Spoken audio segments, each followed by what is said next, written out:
खुलुमबाय एसबी बड' निउज चेनेलाव नोंथांमोनखौ गासैखौबो बरायबाय आं सिबिरानि ब्रह्म सानसेनि खौरां नायनो मोजां मोनग्रा गासै रायजो राजा नोंथांमोनखौ आंनि एसबी बड' निउज चेनेलाव गिबियावनो बरायग्रोनानै लाबाय दिनैनि खौरांफोरखौ नोंथांमोननो आङो मिथिहोनो आखायाव लादों नोंथांमोना अननानै खौरांखौ जोबजासे खोनासंगोन होननानै मिजिंथिबाय आसाम विधानसभा बिसायख'थिनि फिथाइया फोसावजानो गेजेराव आरो सानसेल' आद्रा दंसै NDA हिसाबै BTCनि मोनथाम बियाबाव दाउट दङ बेखौ इसारा होयो हाग्रामा महिलारिया फोरमायथिनो गोनांदि बिसायख'थिनि फिथाइ फोसावनायनि सिगां बड'फा कालचारेल कमप्लेक्सआव CWC मिटिं जिरायदों जेराव बुथ लेभेलनि स्टेरिं कमिटिनि प्रेसिडेन्ट आरो सेक्रेटारिफोरनिफ्राय रिपर्टखौ लादों BPF दोलोआ NDA हिसाबै मोन 15 बियाबावबो देरहागोन नाथाय मोनथाम बियाबाव देरहायोब्लाबो खम फारागथिजों देरहागोन होननानै फोरमायथियो हाग्रामा महिलारिया मोनथाम बियाफोरा जाहैबाय बिजनी तामुलपुर आरो पर्बतझरा बेफोर मोनथाम बियाफोराव NDA हिसाबै देरहागोन नाथाय खम फारागथि प्राय 4,000सो फारागथिजों देरहागोन नाथाय गुबुन बियाफोराव 20,000निफ्राय लानानै 25,000 फारागथिजों देरहागोन होननानै दाबि खालामो हाग्रामा महिलारिया बिजनी तामुलपुर आरो पर्बतझरानि थाखाय गले गले रिपर्ट बिनाय जादों भटआ बेसेबां मोनदों बेनि सायाव रिपर्टखौ बिदों होननानैबो फोरमायथियो हाग्रामा महिलारिया NDA हिसाबै आसामाव 80नि बांसिन मासियाव देरहासार जानो हागोन होननानै दाबि खालामो हाग्रामा महिलारिया फोरमायथिनो गोनांदि मोनथाम बियाबनि मादाव बिजनी विधानसभा बियाबाव BJPनिफ्राय अरुप कुमार दे खौ फसंनाय जादोंमोन जायखौ BJPनिफ्रायबो माखासे हेंथा होनानै ओंखारदोंमोन बेराफारसेथिं BPFनिफ्रायबो खुद्रिनानै सानै बिजाथिया ओंखारदों BPFनि MCLA खलिलुर रहमान आरो BPFनि लाइमोन आफादगिरि दिम्बेश्वर बर' बिथांमोनहाबो बिजाथि महरै गसंदोंमोन जायनि थाखाय NDA हिसाबै बिजनीयाव भटआ गावस्रा-गावस्रि जानायखौ नुनो मोननाय जादों ओजोंहाय तामुलपुराव NDAनिफ्राय बिश्वजित दैमारी आरो UPPLनिफ्राय प्रमद बर'नि गेजेराव गोख्रों जुजिनाया जागोन आरो पर्बतझरायाव BPFनि बिजाथि आरो कंग्रेसनि बिजाथिनि गेजेराव जुजिनाया जागोन होननानै सावरायनायखौ खोनानो मोननाय जादों जायनि थाखाय बेफोर मोनथाम बियाबाव रोखा देरहागोन बेखौ बुंनो हायाखै बिथांमोनहा हरखाबै सारन्थाइ गावनायजों नखरसेनिनो सानै सुबुङा जिउ खोमानो गोनां जादों आरो साथामा जोखोम जानो गोनां जादों फकिराग्राम नामापारायाव सारन्थाइ गावनायनि जाहोनाव सानै सुबुङा जिउ खोमानो गोनां जादों आरो साथामा जोखोम जानो गोनां जादों फोरमायथिनाय बायदिब्ला बिथांमोनहा आबाद फोथाराव दंमोन बेयावनो हरखाबै बोथोर गाज्रि जानायलाय फांसे दंफांनि सिङाव बिथांमोनहा थादोंमोन बेयावनो सारन्थाइ गावदों जायजों नखरसेनिनो सानैया जिउ खोमानो गोनां जादों आरो गुबुन साथामा जोखोम जादों होननानै फोरमायथिदों लोगोसेनो मासे मोसौआबो जिउ खहा जादों होननानै फोरमायथिदों जिउ खोमानांनाय सानै सुबुंनि मुङा साहिदुल आली फारमानिक 50 बोसोर बैसोनि आरो सिराजुल हक 35 बोसोर बैसोनि होननानै मिथिहोदों ओजोंहाय जोखोम जानांनाय सुबुंफोरखौ उनाव दतमा देहा फाहामसालियाव फाहामथायनि थाखाय थिसननाय जादों होननानै फोरमायथिदों BTCनि गुबुन गुबुन राजखान्थि दोलोनि दैदेनगिरिफोरजों लोगोसे गुबुन गुबुन आफादनि दैदेनगिरिफोरखौ मैयानि सानाव मोनसे जायगायावनो जयै नुनो मोननाय जादों मैयानि सानाव बड'फा उपेन्द्रनाथ ब्रह्मनि 36थि रुंसारि सान फालिदोंमोन जेराव गुबुन गुबुन राजखान्थिनि दैदेनगिरिफ्रा जेबो फारागथि खालामलायालासे मैयानि सानाव ज' जानायखौ नुनो मोननाय जादों आरो बड'फा उपेन्द्रनाथ ब्रह्मनि 36थि रुंसारि सानखौ बिथांमोनहा जयैनो फालिदों क'क्राझारनि दतमानि थुलुंगाफुरियाव थानाय बिथांनि मांखरसालियाव बिबारजों मान बावदों उपेन्द्रनाथ ब्रह्म ट्रास्ट एबसु आरो BTC सोरखारनि बानजायनायाव बे हाबाफारिखौ मैयानि सानाव खुंनाय जादोंमोन बेयाव BTCनि चिफ हाग्रामा महिलारिजों लोगोसे बारग' CEM प्रमद बर' लोगोसे BTCनि डिपुटि चिफ रिहन दैमारी राज्य सभानि MP Rongora Narzary MLA Lawrence Islary बिथांमोनजों लोगोसे एबसुनि बिबानगिरिफ्रा बेयाव बाहागो लादों बड'फा उपेन्द्रनाथ ब्रह्मनि बरागारियाव थानाय न'आवबो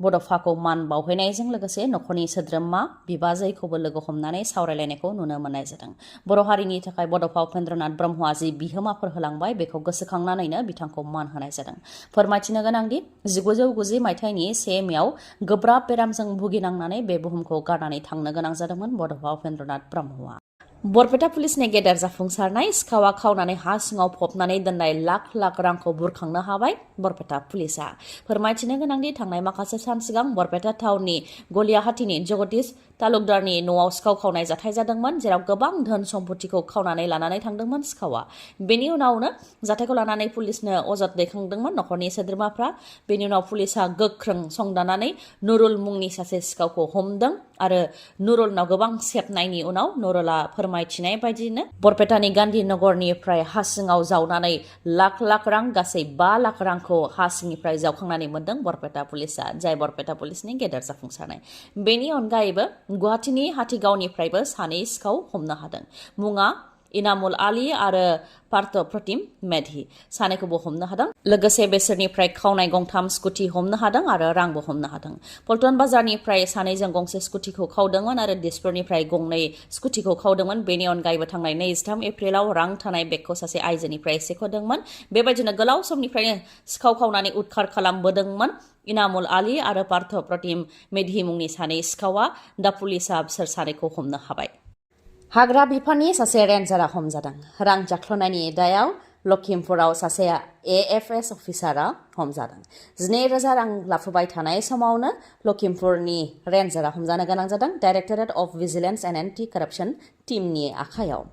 रेन्जारनि मुङा शिबाशिस सान्देलिया बिथाङा अफिसियेल रेसिडेन्सआवनो हमजानो गोनां जादों हमनाय दामफारफोरखौ जेबो जेंना गैयालासे जाहाथे एंगारहरनो हायो बेनि थाखाय गावनि अफिसियेल रेसिडेन्सआवनो रां लादोंमोन बिथाङा बेयावनो रां लाफुबाय थानाय समावनो directorate of vigilance and anti कराप्शन टीमनि आखायाव हमजानो गोनां जादों आरो बिथांनिफ्राय सेबनानै बिथां थाग्रा जायगानिफ्राय 5,68,000 नोगोद रांबो हमनो हादों directorate of vigilance and anti कराप्शन हानजाया CIT क'क्राझारा गुबुन गुबुन प्रग्रामाव इन्ट्रेन्स आनजादनि थाखाय गोसो गोनां फरायसाफोरखौ हांख्रायहरदों एकाडेमिक इयार 2026-27 नि थाखाय गुबुन गुबुन प्रग्रामाव मुं थिसननो थाखाय CIT क'क्राझारा हांख्रायहरदों गुबुन गुबुन प्रग्रामफोरा जाहैबाय जेरै डिप्ल'मा इन CE अदेबानि civil engineering CSE computer science and engineering electronics and communication engineering लोगोसे FPT food processing technology Diploma in CAI, Control and Instrumentation Engineering, AMT, Animation and Multimedia Technology. बेनि अनगायैबो BTEC, Bachelor of Technology आवबो CE, Civil Engineering, CSE, ECE, FET आरो IE अदेबानि Instrumentation Engineering बेफोर प्रग्रामनि थाखाय लोगोसेनो Bachelor of Design, MCD. Multimedia Communication and Design बेफोर प्रग्रामजों लोगोसे MTech in WRH अदेबानि Water Resources and Hydraulic Engineering CSE, FET आरो GET अदेबानि Green Energy Technology MDes in MCD अदेबानि Multimedia Communication and Design PhD in CE, CSE, ECE, FET, IE अदेबानि Instrumentation Engineering ME Mechanical Engineering, Physics, Mathematics, Chemistry आरो Humanities and Social Science बेयाव PhD खालामनो हागोन Eligibilityफोरा जाहैबाय डिप्ल'मायाव direct एन्ट्रिनि थाखाय class 10 pass जानाय जानो नांगोन नङाबा आनजाद होनाय जानो नांगोन लेटारेल एन्ट्रिनि थाखाय साइन्सआव थाखो 12 उथ्रिसारनाय जानो नांगोन नङाबा होनाय जानो नांगोन नङाबा ITI पास जानाय जानो नांगोन BTEC गाव डाइरेक्ट एन्ट्रिनि थाखाय साइन्सआव थाखो 12 उथ्रिसारनाय जानो नांगोन नङाब्ला आनजाद होनाय जानो नांगोन लेटारेल एन्ट्रिनि थाखाय डिप्ल'मा इन इन्जिनियारिं नङाबा टेक्न'लजि थानो नांगोन आरो भार्टिकेल एन्ट्रिनि थाखाय डिप्ल'मा इन इन्जिनियारिं नङाबा टेक्न'लजि फ्रम CIT क'क्राझार बिदेशनि थाखाय डाइरेक्ट एन्ट्रियाव जायखिजाया स्ट्रिमाव थाखो 12 उथ्रिसारनाय जानो नांगोन भार्टिकेल एन्ट्रिनि थाखाय diploma in AMT from CIT Kokrajhar एमटेकनि थाखाय BE नङाबा BTEC इन रिलेभेन्ट डिसिप्लिन MDesनि थाखाय 10+2+3 with 1 year professional experience in नङाब्ला 4 बोसोर BDes नङाबा BFA नङाबा graduation in